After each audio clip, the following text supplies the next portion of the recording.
está vindo pela primeira vez?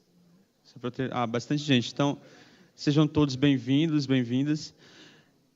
Uma outra coisa, quem pretende fazer, pelo menos por enquanto, a prova de mecânica quântica à tarde? Só para ter uma ideia. Vai ter outras pessoas que vão vir apenas à tarde. Beleza. Certo. Quem aqui vai fazer a aula experimental sobre a constante de Planck? Quem está aqui? Tem alguma pessoa que faria a prova e faria a atividade também? Porque, assim, quem tiver nesse caso, pode fazer a atividade na semana que vem, certo? Então, por exemplo, quem quiser fazer a prova hoje e havia sido selecionado para a atividade, pode fazer a atividade na semana que vem, porque a prova só vai ser feita hoje mesmo. Tá? Oi. Mais alto, fala mais alto.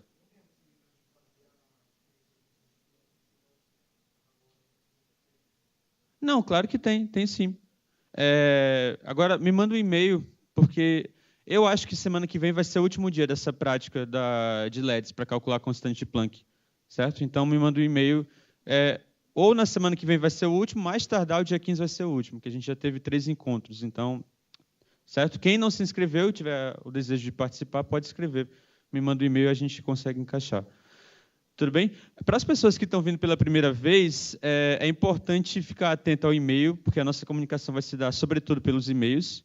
Então, se vocês se inscreveram para outros minicursos, os que vão acontecer no segundo semestre, cosmologia, física de partículas, ondas, e também para a atividade experimental sobre matéria escura, fiquem atentos ao e-mail. Tem também o curso de ferramentas matemáticas, que acontece em julho. Fiquem atentos ao e-mail, porque tem muita gente se inscrevendo, e se vocês não respondem o e-mail, a gente vai rodando a lista. Tá? Então, fiquem atentos a isso. E também para a questão de certificado, para falar sobre dias de prova ou eventuais faltas, que às vezes acontecem, então fiquem atentos. Tudo bem? Bom, então, vou deixar vocês com o professor Roberto Krenkel, agradecer ao Krenkel por ter aceito o nosso convite em participar dos nossos minicursos. O professor Roberto Krenkel é um professor aqui do IFT.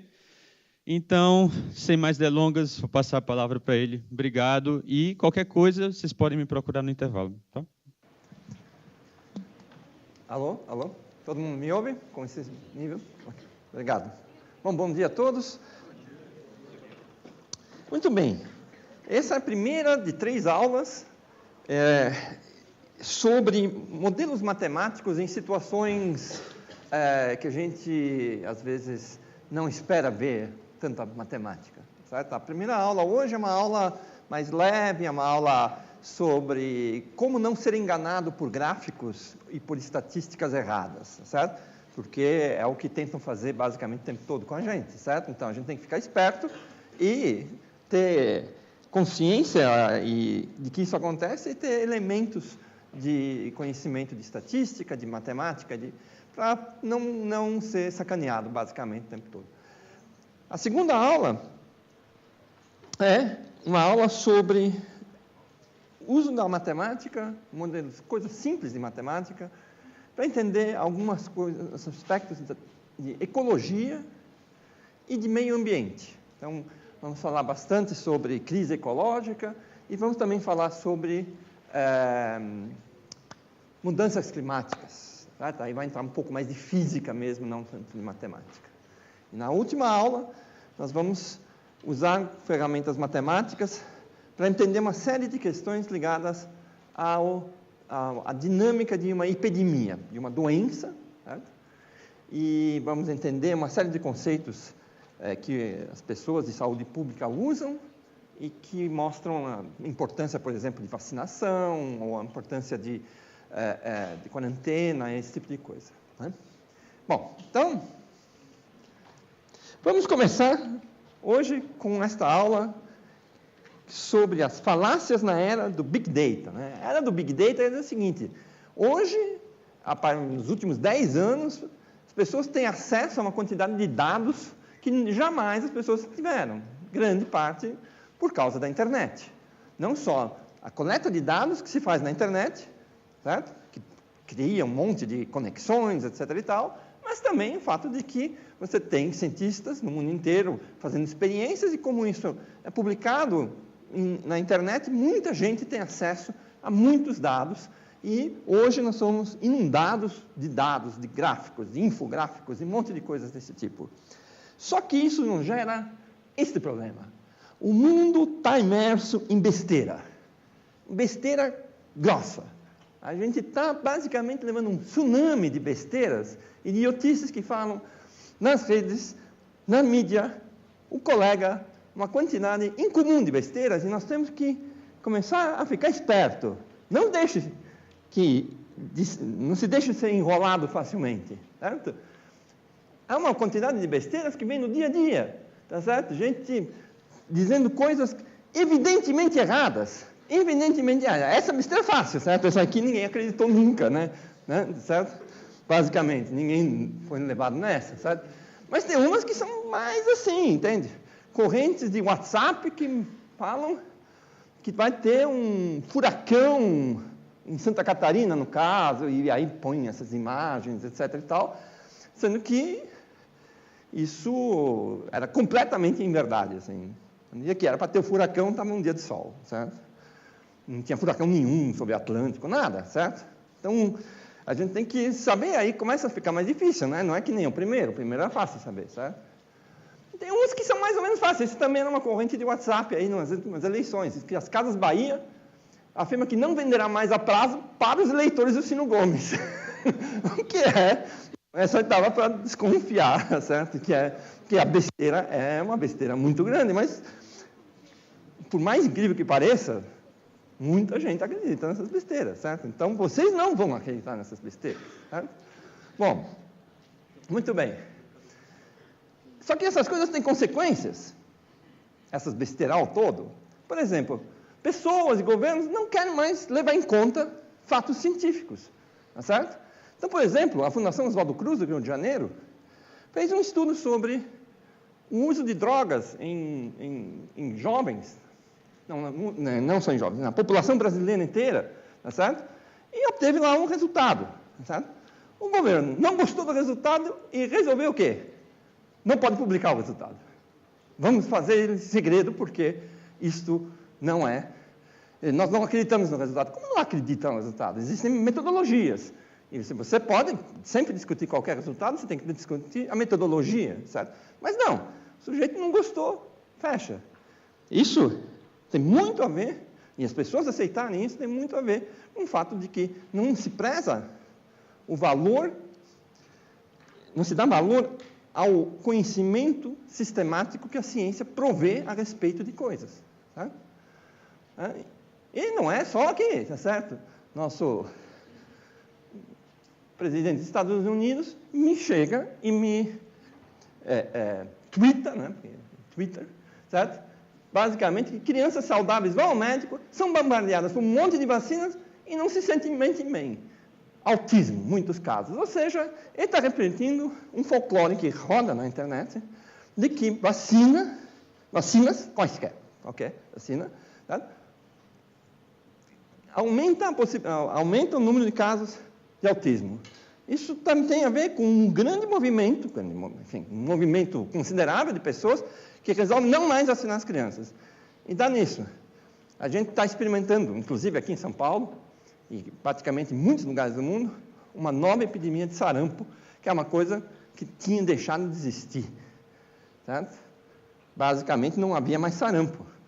Na Ucrânia, esses dias atrás, teve uma notícia de que na Ucrânia também, um monte de gente não se vacinou, tem 60 mil casos de sarampo. E aí você fala assim, sarampo passa. Não passa. Quer dizer, tem uma porcentagem de pessoas que morrem. Sei lá, se for 1 em 1000, na Ucrânia já morreram 60. Certo? Então, é perigoso. Né?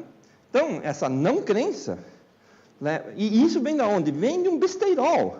Vem de um besteirol completo, de pesquisas que se apresentam como pesquisas, mas estão erradas, e que vendem a sua ideia e por aí vai, certo? Bom, isso só para não deixar de mencionar o besteirol máximo que temos tido nos últimos tempos, que é terra plana, não sei o quê, etc e tal. Tem gente que acredita nisso e gente que tem seguidores e que muita gente, de repente, dá ouvidos a esse youtuber aí, certo? Basicamente. Então, essas coisas têm consequências e são importantes que a gente tenha elementos para lutar contra esse besterol. Então, basta. Chega de besterol. Vamos contra-atacar. Tá certo? Muito bem. Bom, aqui tem vou fazer aqui classificação de besterol. Tá certo? Besteiras. Existem as besteiras que eu vou chamar de clássicas. Tá certo? Besteira clássica, tá certo? Que não é o que a gente vai discutir aqui, na parte central do curso, certo? É mentira pura e simples, tá certo? Então, por exemplo, isso é uma propaganda de cigarros dos anos 50, tá certo? Que diz que não é só porque você gosta de fumar, pessoas estão dizendo que fumar é um parto fácil, bebê magro, elegante, todo sabor no cigarro, certo? Ainda põe uma grávida fumando, tá certo? A indústria de tabaco dos Estados Unidos, nessa época, já sabia que tabaco faz mal para a saúde. Era conhecido. Eles tinham feito as próprias pesquisas. Não publicado, mantido para eles, porque eles, de alguma forma, prejudiciavam os negócios e não tinham dúvida. Vai e faz uma propaganda e mente na cara dura. Certo? Esse é o besterol clássico. Certo? Esse aqui também, você vê que ele sobrevive. Esse aqui tirei foto faz uma semana atrás na Estação Pinheiros. Reprograme sua mente e conquiste um DNA milionário. O que será que será um DNA milionário? Você não tem como mudar seu DNA de qualquer forma, certo? Então, não tem nada. Um livro que vai mudar a sua vida? Não, isso é besterol, mas é besterol que, enfim, que está muito na cara, que é mentira, simplesmente assim. Pum, mente e vai em frente, certo? Nos Estados Unidos, por exemplo, teve esse caso famoso, isso é sucrilhos, que dizia que sucrilhos aumentava a sua imunidade, era bom contra doenças, etc. Então, eles levaram um baita de um processo e tiveram que retirar esse treco daí, tá certo? Isso é um caso que mostra que é bom que tenha agências, seja governamentais ou de autorregulação de propaganda, certo? Que meio que não deixam passar qualquer coisa. Se foi considerado uma mentira, tiveram que tirar. Bom, ou às vezes também são apenas frases infelizes, né? A pessoa não quer falar besteira, mas ela acaba escrevendo besteira. Né? Essa pessoa é muito séria, Marcelo, tá certo? Além de vacas, árvores também expelem metano. Como assim? As árvores, está dizendo que as árvores expelem vacas. O português está errado, certo? O que ele quis dizer? Alguém tem ideia do que quer dizer isso? O que ele tentou dizer? Alguém chuta aí, tá? Deve ser mais fácil. Oi? Então, que além das vacas, ao defecarem, expelem metano, e que as árvores também podem expelir metano, certo? É isso que ele queria dizer. Mas ele acabou dizendo que as árvores expelem vacas, certo? Na verdade, provavelmente quem escreveu isso é a pessoa que faz o título, não, no texto está muito claro, obviamente, ele não está falando isso, certo? Né? Mas, às vezes, acontece que tem um besterol sem querer, besterol sem querer. Falou besteira sem querer. Também está cheio. Né? Bom, aí tem um outro tipo de besterol que também não vai ser aquele que a gente quer, que é o besterol corporativo, de empresas. Olha, é uma maravilha. Você pega qualquer site de empresas, você se diverte de ver quanta abobrinha tem lá. É uma quantidade infinita. Por exemplo, essas empresas que colocam missão, visão, valores, tá certo? Esse aqui eu peguei meio aleatoriamente, é do Bradesco, tá certo? Então, contribuir para a realização das pessoas e para o desenvolvimento sustentável. Cara, o Bradesco quer ganhar dinheiro, tá certo? É um banco, certo? Ele não está lá porque ele quer contribuir para o desenvolvimento sustentável, certo? Né? Sei lá, não tem nada... valores, cliente como razão da existência da organização. Vai falar isso para o sujeito que está perdendo a casa numa hipoteca, certo? Não é o cliente que é a razão da existência. Certo? A razão da existência tem gente que faz, basicamente, o que antigamente se chamava claramente agiotagem, e hoje o banco é uma agiotagem oficial que empresta dinheiro, pronto. Certo? Então, é enrolação, é besteira, completa. Certo? Tem umas que são até meio inacreditáveis. Por exemplo, esse aqui. é tirado de uma empresa que diz que a vida em primeiro lugar. Valorizar quem faz nossa empresa, cuidar do nosso planeta, agir de forma correta, crescer, evoluir juntos e fazer acontecer. Ninguém pode ser contra, né? Tá certo?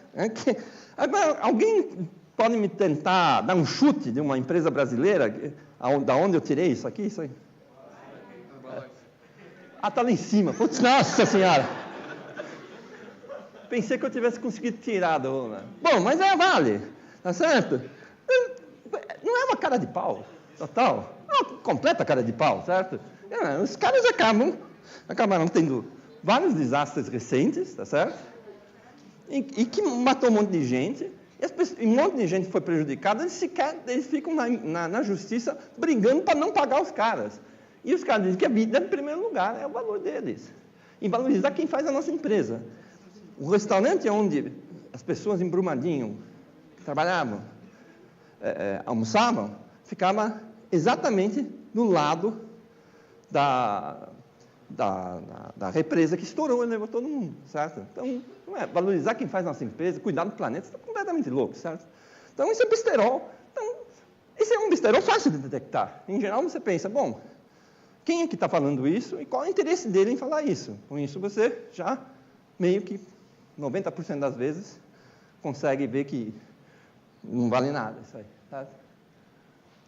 E além dessas missões, tem esse besterol que eu acho magnífico, assim, de quase uma criatividade em falar tanta besteira, né? Devia ter um programa de TV que o cara falasse besteiras, assim, tá certo? Mas, sinergisticamente impulsiona os principais vínculos distintivos dos colaboradores. Bom, essa é uma frase praticamente incompreensível, mas que quer dizer assim, trabalha junto, pessoal, certo? Basicamente só quer dizer isso. Isso não inventei essa, não, tá certo? Inove dinamicamente potencialidades escalonáveis. O que seria isso, tá certo? Quer dizer que a pessoa deve ter uma boa ideia, quer dizer, que você inove uma coisa que ainda não existe, portanto, você tem que ter uma ideia, e escalonável no sentido que ela é boa porque ela consegue vender bastante, sei lá. Né? É um besterol total, certo? Essa última, então, obtém a sinergia de infraestruturas holísticas, que não quer dizer nada mesmo. Porque essa eu peguei, sabe de onde? Tem na internet, em inglês, tem um gerador de besterol, né, corporativo. Então, você chega lá e fala, me gere um besterol. Aí você vai clicando, tem um monte de frases, todas elas meio parecidas com essas, assim, tá certo? E ele vai gerando aleatoriamente um monte de combinação né? É tudo besteira, tá certo?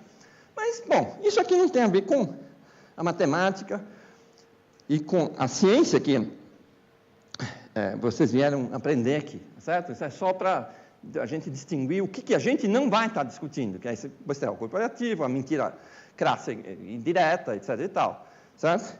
A gente quer discutir as falácias, as mentiras e a besteira na era do mundo cheio de dados, certo? Bom, então esse seria o besterol avançado, certo? O que a gente gostaria de discutir, que é baseado em tabelas na forma de gráficos, dados na forma de gráficos, de números, enfim, que usa uma pretensa linguagem científica, tá certo? Apresenta esses números e muitas vezes não mente, tá certo? Ele simplesmente tortura os números e dá a eles uma forma de parecer uma coisa que não é a realidade, tá certo? Então a gente vai ver vários exemplos desse tipo de sacanagem, certo? E, em geral, se apresenta como categórico, tá certo? É assim, não sei o quê, etc e tal, né? Bom, que é uma questão mais de discurso, no caso, né? Então, bom, nossa missão é detectar besteiras. Então, a gente vai fazer isso em três temas, que são temas interessantes. Primeiro, é uma questão de visualização de dados. Os dados, muitas vezes, são dados em forma de tabela, ou de gráfico, ou então aqueles gráficos pizza, não sei o quê, certo? Tem uma quantidade de coisas que você pode fazer com isso, que é feita, que simplesmente induz a pessoa a achar uma coisa que não é a verdade, certo? Sem que esteja se mentindo explicitamente. Depois a gente vai também olhar para uma habilidade que é muito boa, se nós treinamos ela um pouco, que é fazer estimativas de ordem de grandeza, tá certo? Então, muitas vezes você vê na mídia afirmações que estão claramente erradas, porque envolvem números que não podem estar certos. Então, só para dar um exemplo, eu vi, faz uns meses atrás, uma notícia que dizia assim, 80% da população brasileira joga games no celular. Eu sei que muita gente joga games, certo? Mas 80% você precisa pegar. Até a sua bisavó, que nem tem celular, não sabe usar, e ela está lá jogando game, certo? Então, esse número não pode estar certo. Assim, 80% da população está todo mundo jogando game o tempo todo, certo? Então, eu não vi a pesquisa, porque era uma notícia de jornal, mas provavelmente isso quer dizer que daqueles que jogam game, 80% usam o celular para jogar, alguma coisa assim, que deve ser o que a pesquisa pesquisou, mas você tem uma notícia que diz que 80% da população brasileira está jogando game, sabe? Assim, obviamente não pode ser verdade, isso vem dessa ideia de você fazer uma estimativa, certo? Mental, rápida, sobre se aquilo que está sendo apresentado para você, aqueles números, se eles têm a mínima chance de serem verdade. Certo? E, no fim, vamos entrar um pouquinho em uma discussão sobre estatística, certo? E como interpretar corretamente resultados estatísticos que muitas vezes não são bem interpretados quando postos, digamos, sem escrutínio maior por aí no mundo. Certo? Bom, visualização. Vamos começar com esse aqui. Isso aí é o gráfico da temperatura média da Terra desde 1880. O que tem de errado com esse gráfico? Oi? Não importa quais, se é Celsius ou Fahrenheit, mas qual que é o problema desse gráfico? Parece reto, certo? Bom, mas será que alguém simplesmente foi lá e fez o gráfico errado? Não? Porque, no caso, a temperatura da Terra ela tende a aumentar por causa do aquecimento global. Né?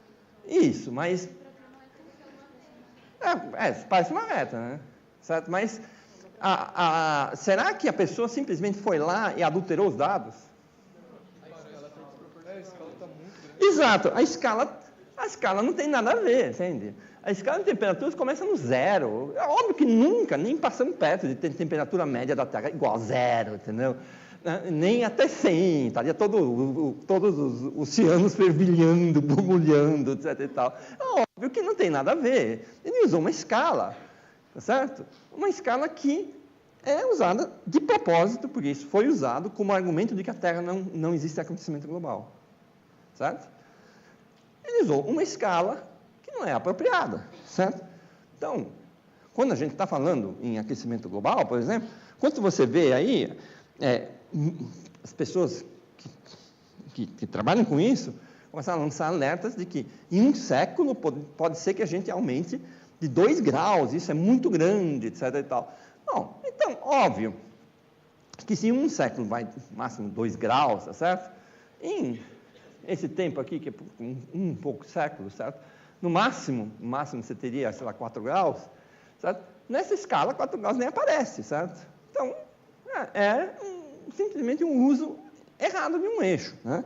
Quer dizer, errado, e a defesa, evidentemente, de quem fez isso, falou assim, não, eu peguei os dados, joguei e fiz o plot, tá certo? Um bom plot seria esses, por exemplo, tá certo? Por quê? A temperatura agora, aí está, acho que em Fahrenheit mesmo, né? É a temperatura média global por ano, tá certo?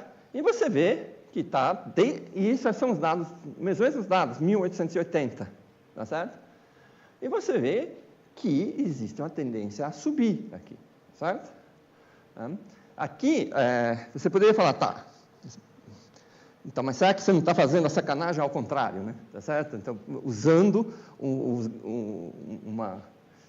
esse negócio aí para o eixo Y aí para só mostrar uma subida que talvez não seja tão grande. Então, uma das formas de comparar isso é você ir para dados mais específicos, né? Aqui, esse é um resultado razoavelmente recente da NASA. Ela fez o seguinte, ela pegou uma temperatura média da Terra entre 1980 e 2010, se não me engano, né? Calculou, viu qual é a temperatura média. E aí ela olha para o passado e para o futuro, tá certo? E se pergunta, tá certo? Em relação a essa temperatura média que foi calculada sobre 30 anos, se estava mais quente ou mais frio e de quantos graus, tá certo? Isso se chama anomalia de temperatura, certo? Então, veja, nós tivemos no passado muitas oscilações de temperatura na Terra, tá certo? A gente vê isso, né? Teve épocas mais quentes, épocas mais frias, certo? E isso aqui até o ano 500, tá certo? Você podia se perguntar, mas não tinha ninguém com termômetro no mundo inteiro para saber quanto era a temperatura no ano 500, certo? Então, isso é dado reconstruído a partir de uma série de análises geológicas, etc., etc., uma inferência, certo? Então, você tem, então, essa série e mostra claramente que a gente está, pelo menos nessa escala de tempo aqui, muito mais quente, tá certo? Então, esse é um gráfico informativo, tá certo? Ele procurou examinar sobre um período mais extenso de tempo o que está acontecendo, tá certo? Esse aqui também é um gráfico informativo, que mostra bem o que está acontecendo, enquanto que se você usar um eixo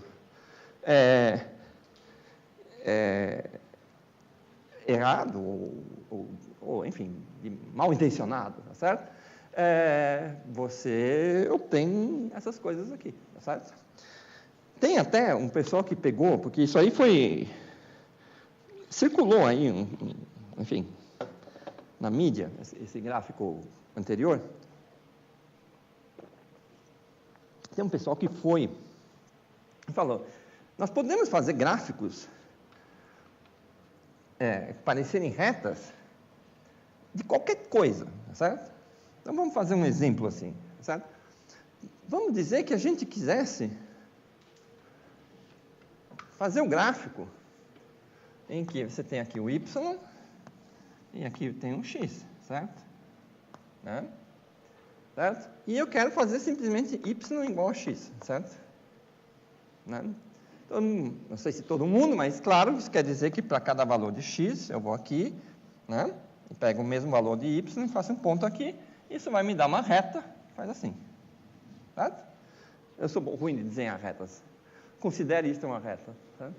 Uma reta, assim. Essa é uma boa representação, tá certo? Da função identidade, que pega um número e atribui esse mesmo número à função, tá certo? De 5 mais 5, 6 mais 6. E essa é uma reta. E isso claramente mostra, isso é uma identidade. Agora, eu posso pegar e mudar a escala do eixo aqui, tá certo? E não usar a mesma escala aqui, porque aqui a gente nem pensou, né? Mas poderia ter falado assim, não, o 1 aqui vai de 0 a 10, mas aqui vai de 0 a 1000. Não, desculpe.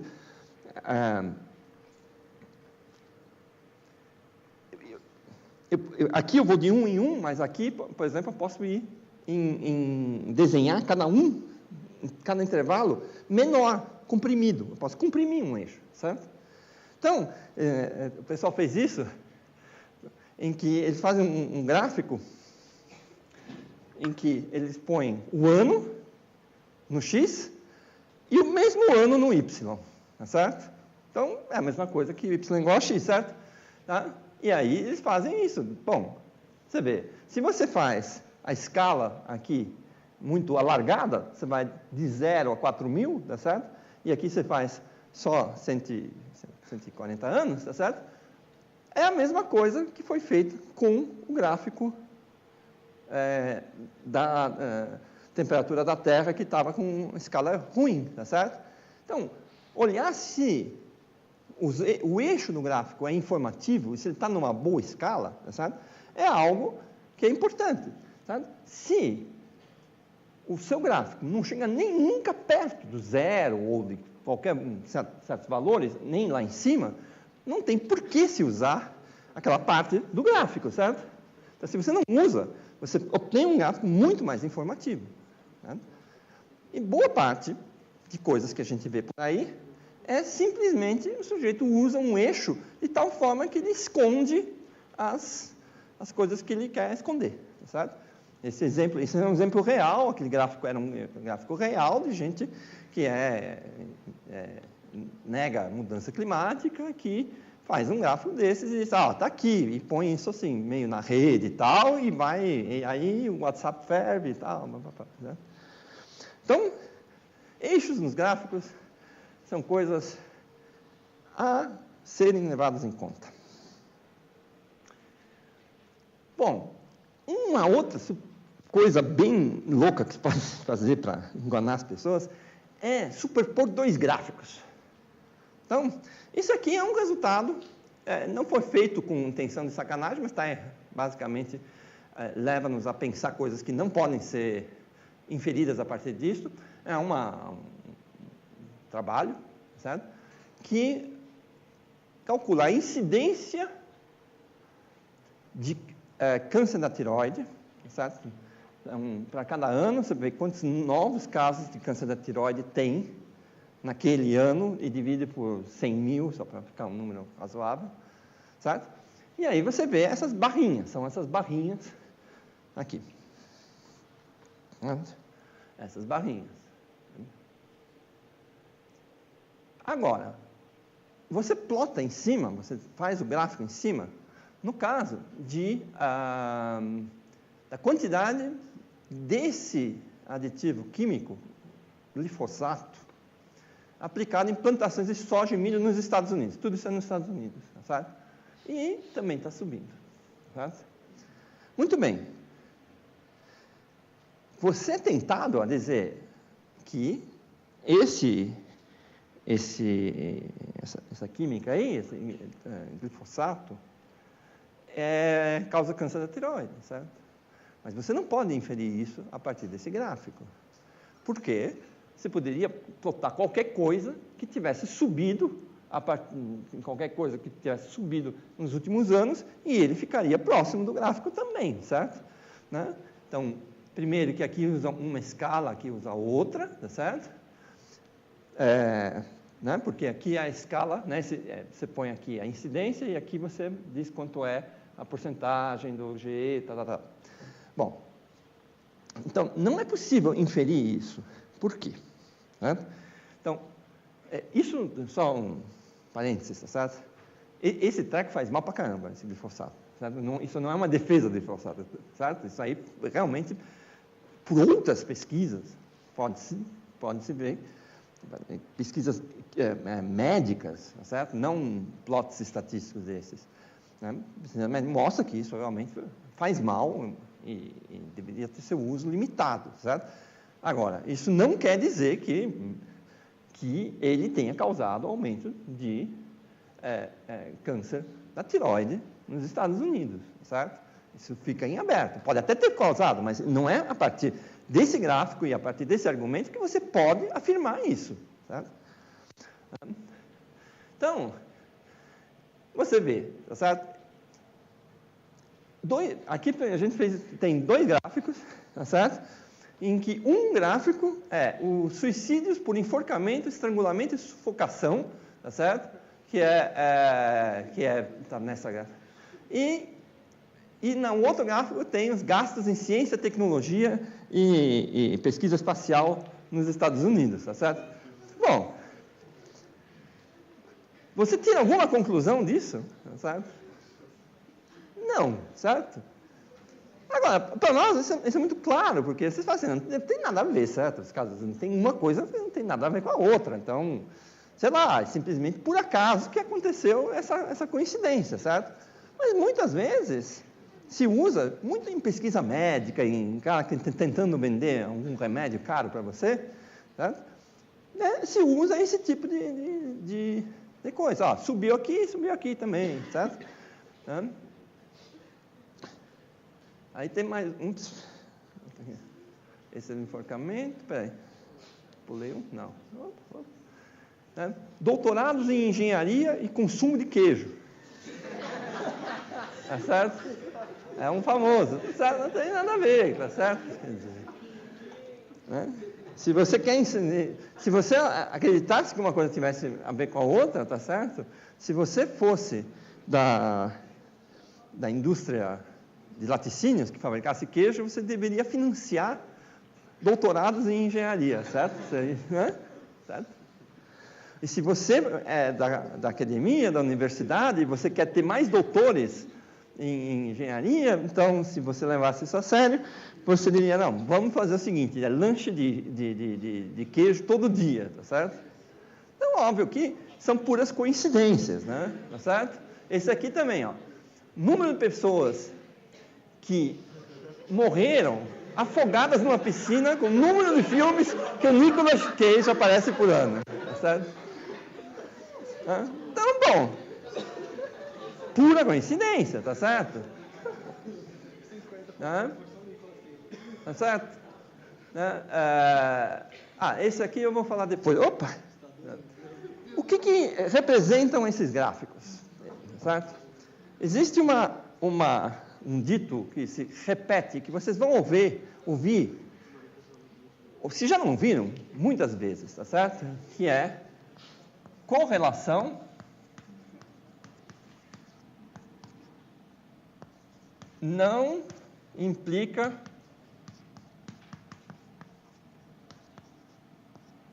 causalidade.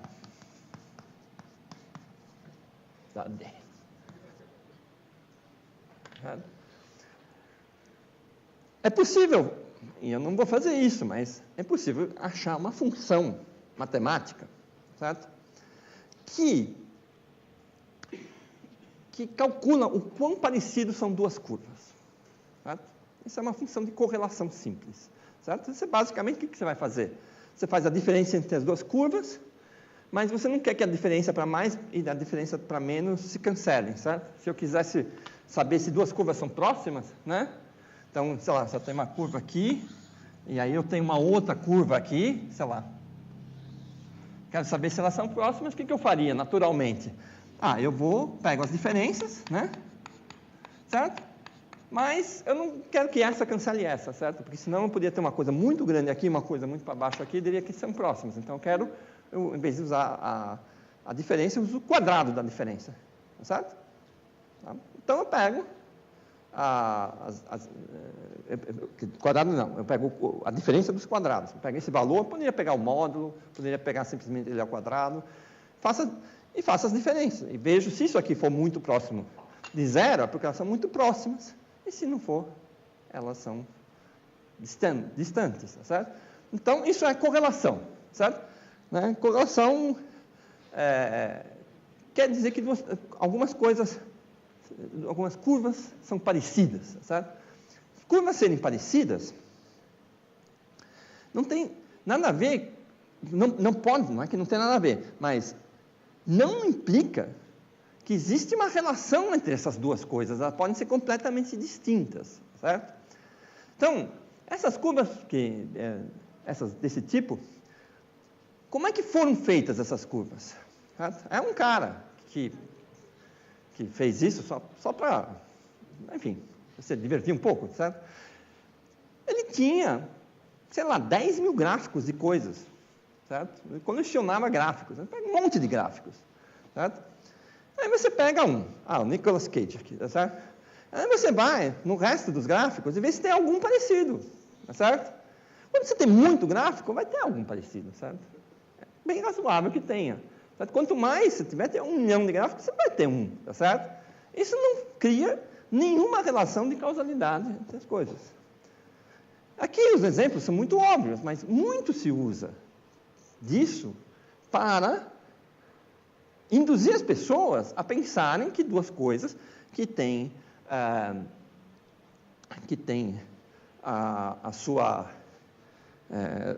seus gráficos parecidos e que a sua variação é parecida, certo?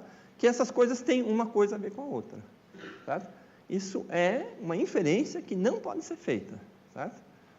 E muitas vezes isso não é necessariamente feito por cientistas, eles sabem disso e cientistas publicam os seus achados em revistas científicas, tá certo? As boas revistas científicas, evidentemente, não passa um erro estatístico desses, não passa, certo? Mas hoje também se faz muita coisa via relações públicas da universidade. O cara pega um gráfico, mete no jornal, aquilo circula, foi parar não sei aonde, e em relação a esse besterol todo, tem uma lei de brincadeira, mas que basicamente funciona, que diz o seguinte: o esforço que você faz para obter uma besteira, certo? É 10 vezes menor do esforço que você tem que fazer para desmentir essa besteira. Ou seja, se eu tenho um certo esforço para apresentar uma coisa idiota, eu tenho que usar 10 vezes esse meu esforço para desmentir isso, porque a coisa, basta dar uma viralizada, pronto, vira senso comum, certo? E vai explicar, como diz um amigo meu, vai explicar que focinho de porco não é tomada, certo? Bom, enfim, muito bem. Então, correlação não implica em causalidade, ou correlação não é causação. Certo? Muito bem. Aqui tem um outro tipo de falácia que é o seguinte: o que tem aqui? Isso aqui é um gráfico para o que a gente chama de boa parte da população do mundo, mas foi Estados Unidos, Europa, Canadá, China e Índia, que realmente é uma boa parte da população do mundo, certo? Bom, e eles pegaram o seguinte: eles pegaram a renda das pessoas em 1980 e viram o quanto ela subiu até 2014. Então, o ganho de renda entre 1980 até 2014. Tá certo? E fizeram a média sobre toda a população que eles tinham desses países. Tá certo? Aí você vê, aí você diz assim, você faz um gráfico em que o eixo do X, tá certo? O eixo do X, aqui, você faz assim, aqui são os 10% mais pobres. Aí você vai lá e vê, esses 10% mais pobres, qual é o ganho que eles tiveram nesse período de 1980 até 2014. Aí você vai lá e põe um pontinho, tá certo? Então, bom, e aí você vai. Então, você vê que os mais pobres mesmo são os que tiveram pouco ganho aqui, tá certo? E aí, conforme você vai aumentando, aqui você põe os 20%, tá certo? Os 30%, os 40%, tá certo? Entre os que estão entre 20 e 10, né? Entre os que estão 30 e 20, e vai fazendo esse gráfico a partir de dados econômicos dos países, tá certo? A partir da renda média por setores populacionais desses países que eu mencionei antes, tá certo? Muito bem. Aí o cara vai, tá tudo bem, né? Quem mais tinha ganho até um dado momento aí, dado momento não, assim, quando você vai lendo o gráfico, tá certo? Você tem um pico aí ao redor dos 50%, 55%, quer dizer, esse pessoal é o que teve um ganho importante.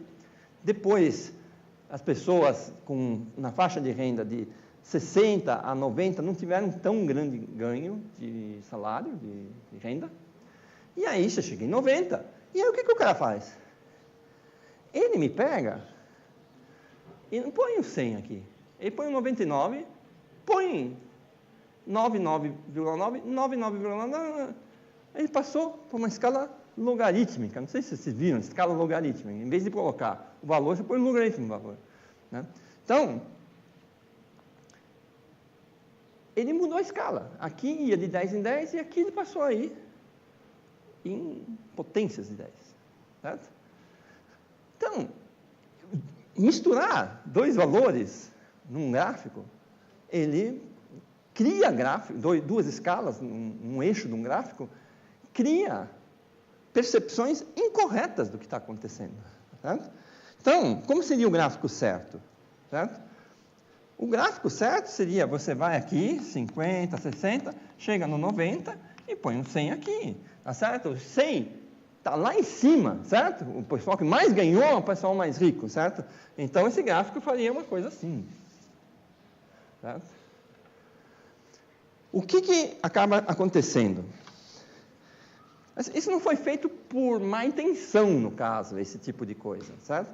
Ele queria mostrar que na faixa dos 90% até os 100%, há uma grande concentração de ganho entre os super ricos do mundo, tá certo? Mas ele acaba fazendo parecer que uma boa parte do gráfico aqui, essa parte da direita, também ganhou bem, tá certo? Enquanto que, num gráfico assim, você percebe claramente, certo? Que é muito mais íngreme essa curva, certo? Que existe uma grande diferença entre 90 e 100. Enquanto que lá parece que a diferença é mais progressiva, porque ele mudou o eixo do gráfico, certo? Então, isso acaba sendo enganador, certo? Mesmo não querendo. Tem um outro aqui que é um clássico. A pessoa inverteu o eixo do X, ou do Y, tá certo? Então, isso aqui é mortes por arma de fogo na Flórida, tá certo? O 0 no eixo do Y está lá em cima e o 800 está aqui embaixo, tá certo? Ele colocou de ponta cabeça o eixo. E ainda coloriu esse negócio vermelho, tá certo? Mas com isso, a primeira impressão que você tem, e ainda coloca aqui, 2005, né? A Flórida aprova a lei que basicamente libera armas lá, tá certo? Põe aqui, e a impressão de bater o olho é de que caiu o número de mortes por arma de fogo, tá certo? Mas não, você tinha algo como menos de 600 e aqui você tem mais de 800, tá certo? Certo? Você tem que olhar esse ponto aqui, ó, nesse ano aqui, sei lá, 2005, certo? Quantas mortes tinha por arma de fogo nesse ano? Dá mais ou menos 600 no eixo do Y, certo? Mas, nos anos 2000 e alguma coisa aqui, 5, 6, 7, deve ser 2007, ou 8, sei lá, não sei, tem mais de 800, tá certo? Por quê? O gráfico que a gente está acostumado a fazer colocaria as coisas assim, você colocaria o 800 aqui e o 0 aqui, tá certo? E aí você teria esse gráfico de ponta cabeça, tá certo? E aí você vê claramente de que se era 600, tá certo? Passou para 800, quer dizer que ao liberar as armas de fogo na Flórida, houve um aumento de mortes por armas de fogo, certo? Ao inverter o gráfico e ainda colocar aquela observação, você tem a primeira impressão de que baixou o número de mortes. Mas não, aumentou, certo? Então, veja só, tem alguma mentira aí? Não, ele simplesmente faz o gráfico dos dados que o serviço, o governo da Flórida fornece, tá certo?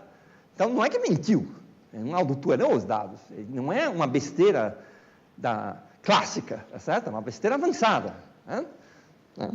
E eixos de gráficos são mortais. Tá?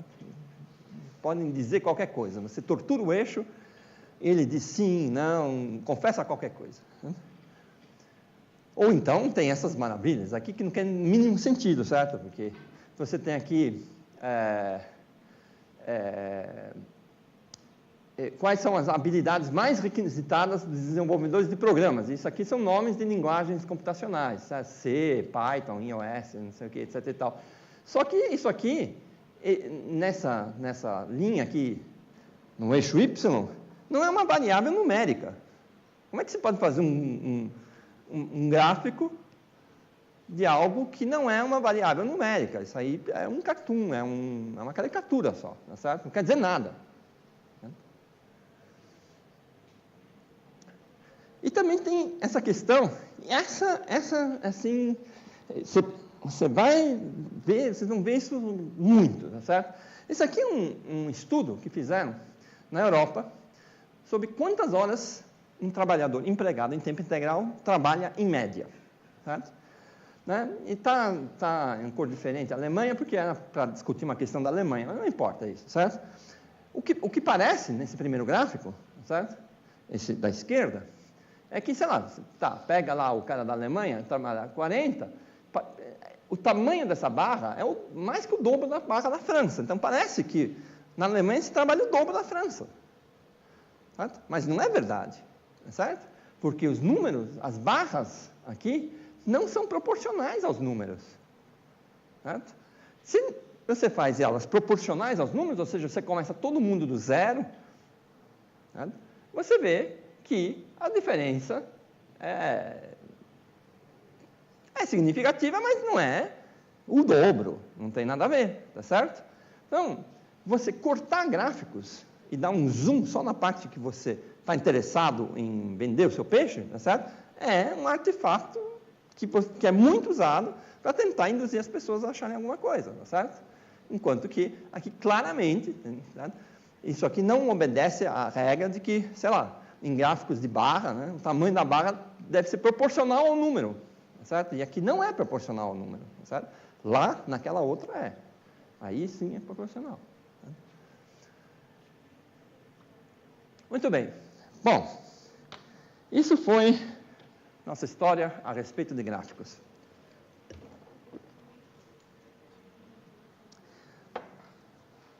Mensagem geral da história dos gráficos é: preste atenção nos gráficos, veja se eles não contêm algum tipo de elemento como eixos mal definidos, eixos escalonados, barras que não têm tamanho certo, para induzir você a pensar uma coisa que está tentando usar aquele gráfico para, digamos, tentar convencer você de alguma coisa.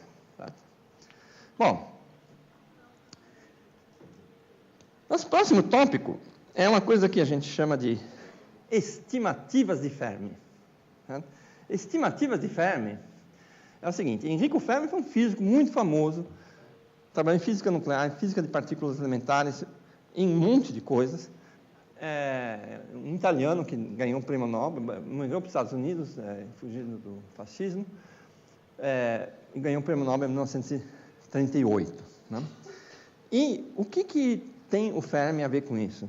Nós não vamos falar da física do Fermi, mas ele era famoso em fazer boas estimativas. Né? Estimativa é o seguinte: será que eu posso achar, não uma solução exata de um problema, mas saber mais ou menos como é que as coisas devem ser, tá certo? Então, esse é um exemplo mais clássico, tá certo? Ele morava em Chicago, certo? Nos Estados Unidos, ele foi morar em Chicago. E aí tem famosa história, sei lá, vocês encontram na Wikipedia, não sei o quê, certo?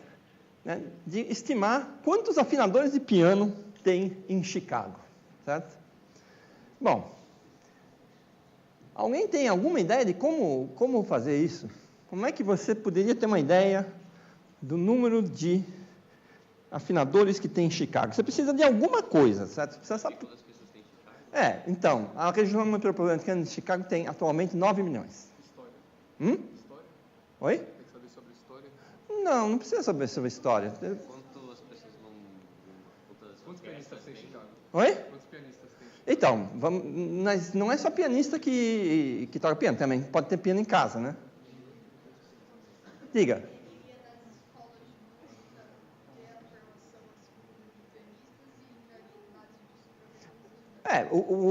A ideia é saber quantos pianistas tem. A solução que eu vou dar não é essa, mas poderia se tentar fazer isso. Quantas escolas de piano tem em Chicago? Eu não sei te responder. A gente vai tentar chutar as coisas com o mínimo do mínimo de conhecimento. Só chutando. Primeiro lá em cima, depois você. Poderia, se saber. Você.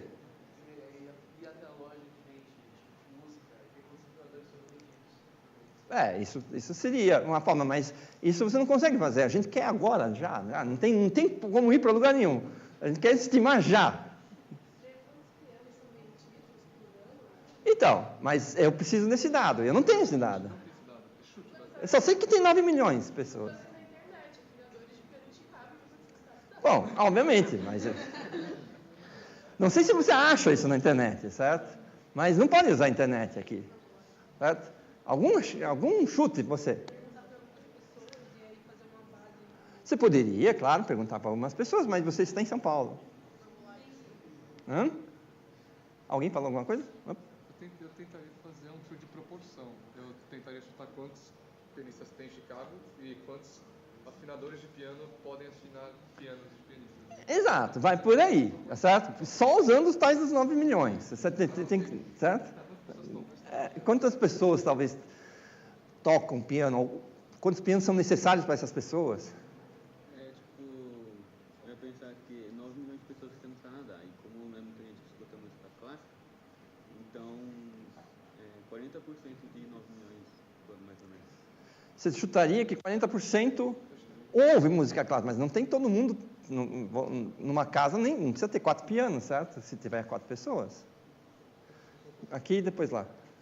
Você pega mais ou menos umas pessoas que você conhece, conta tantas pessoas que você conhece, vê quantas delas são afinadores de piano e joga essa porcentagem para Isso seria uma excelente solução. Isso se chama amostrar a população.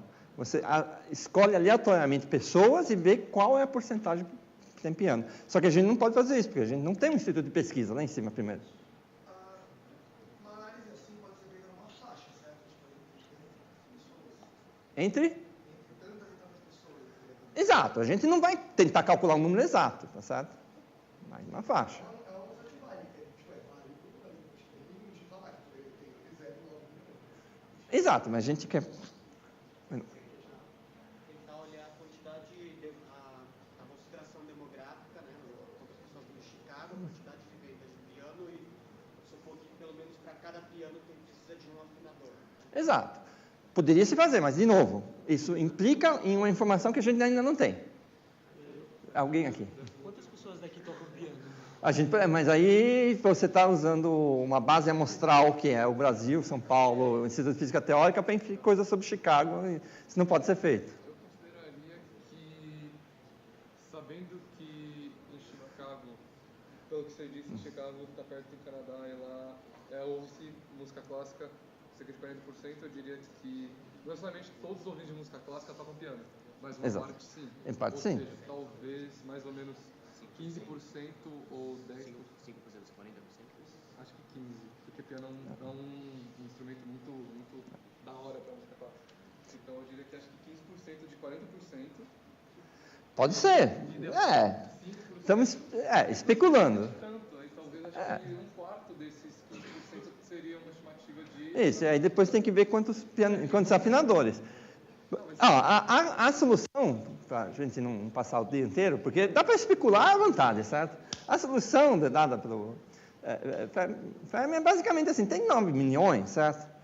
Mas não tem 9 milhões de casas. Tem gente que mora sozinha, as famílias atualmente... Eu estou refazendo para o dia de hoje, certo? As famílias não tendem a não ser muito grandes, então vamos chutar que de 9 milhões você tem metade disso de casas, de lares. Então, 4 milhões e meio, né, de casas, certo? Então, 4 milhões e meio de lares. Aí a questão é, qual a porcentagem de lares que tem um piano, que tem piano? Não é assim, mesmo uma população abastada, como é a região de Chicago, que tem tanto piano assim, tem gente que não gosta de piano, certo? Então, o chute clássico, que foi o chute de Fermi, é 1 em cada 20, certo? Então, se eu dividir isso aqui por 20, eu obtenho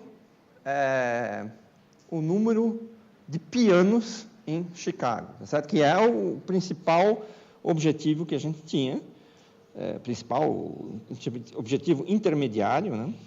Aí, se você vai e usa uma calculadora mais rápida do que fazer, 4 milhões e meio, divide por 20, 225 mil pianos. Piano para burro. Certo? Bom, quantos afinadores precisa? Então, aí você tem que chutar quanto tempo o cara leva para afinar um piano. Certo? Tipo, de trabalho no piano, 1 hora. Certo? Mas, ele não faz, por exemplo, se ele trabalhar 8 horas por dia, não faz 8 pianos, porque ele tem que ir de uma casa para outra, porque os afinadores vão de piano em piano. Então, vamos botar aí 2 horas, tá certo? Como o tempo dele chegar, de sair de um lugar, chegar, afinar o piano e tomar um cafezinho com o dono. Tá certo? Então, dá para afinar 4 pianos por dia. E isso dá... deixa eu ver aqui... isso dá 20 pianos por semana, se ele trabalha 5 dias por semana. Certo? 20 pianos por semana. Então, um afinador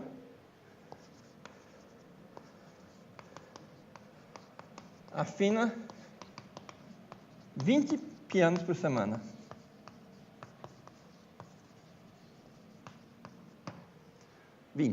Muito bem.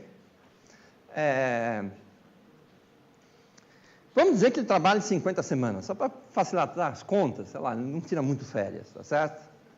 Mas, então, 50 semanas, vezes 20, me dá 1.000 pianos por ano, um afinador faz. Quem tem piano, afina normalmente 1 vez por ano, certo? Então, se cada um deles, e se a gente acredita que o mercado é mais ou menos regulado, tal, não sei o quê, que não vai ter muito mais afinador do que o necessário, nem muito menos que o necessário, certo? Cada um faz 1.000, como tem 225 mil, o número de afinadores deve ser aproximadamente isso aqui. A gente usa esse símbolo aqui, assim. Muito bem. Então, uns 225 afinadores dariam conta disso aí. Bom, aí você pode buscar informações na internet, etc e tal, papapá, e tem 290. Certo? Mas deu bem, não deu nem 10 nem 1.000, certo? Deu 200 e alguma coisa, certo? Então, isso é um exemplo do que é uma estimativa, do tipo estimativa de Fermi, o cálculo de guardanapo no boteco, ou tem vários nomes isso. Cálculo, os americanos usam o termo cálculo no verso do envelope, tá certo? Enfim, é um cálculo rápido, simples, com mínimo de informações. Informações muito simples, assim, que não dá nem para saber muita coisa, mas se alguém chegasse e falasse assim, não, lá em Chicago deve ter pelo menos 10 mil afinadores, você fala assim, não, cara, não bate isso aí. Teria que ter muito mais piano, certo?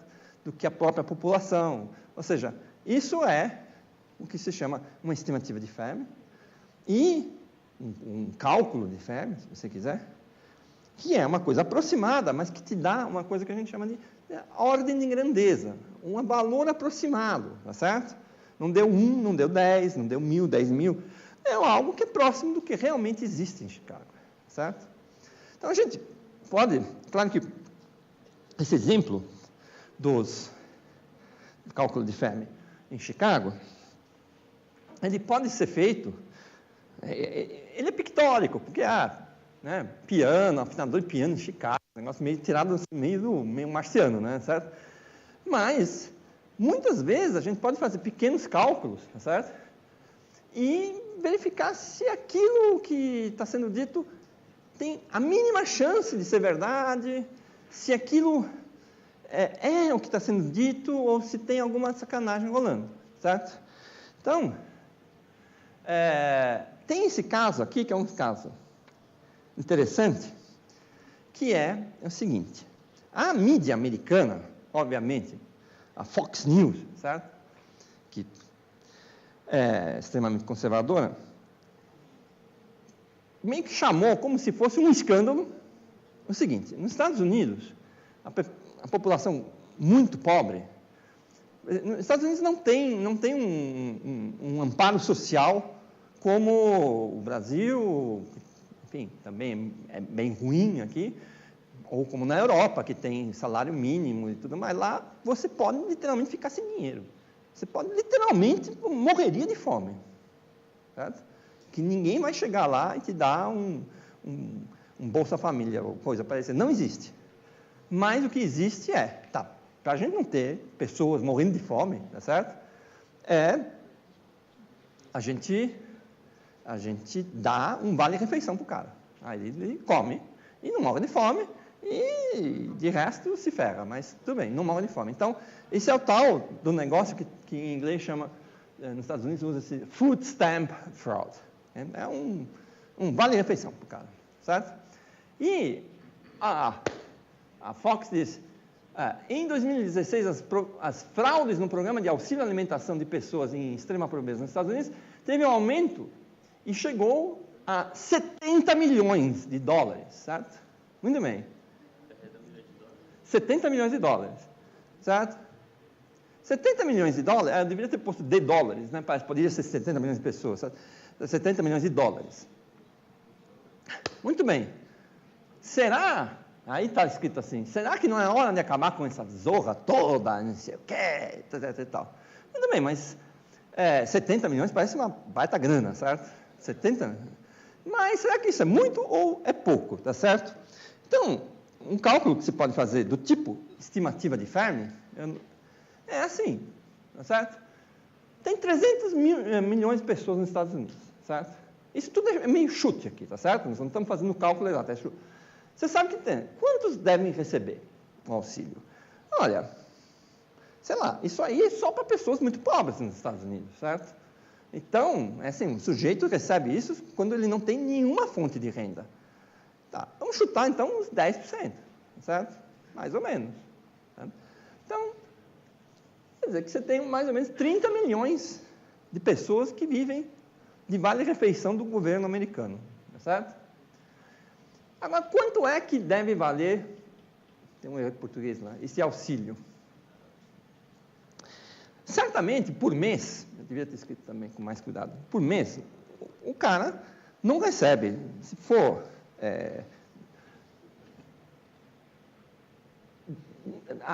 por mês, certo? Vamos dizer assim, não deve ser, aí eu coloquei por ano, desculpa, não é nem 100 dólares por ano, porque o cara vai morrer de fome igual, certo? A ideia é que o cara não morre de fome, certo? Mas também, a ideia não é que seja um incentivo para o cara não fazer mais nada, certo? Então, não deve ser nem 100, nem 10 mil, porque 10 mil já beleza, estou de boas, certo?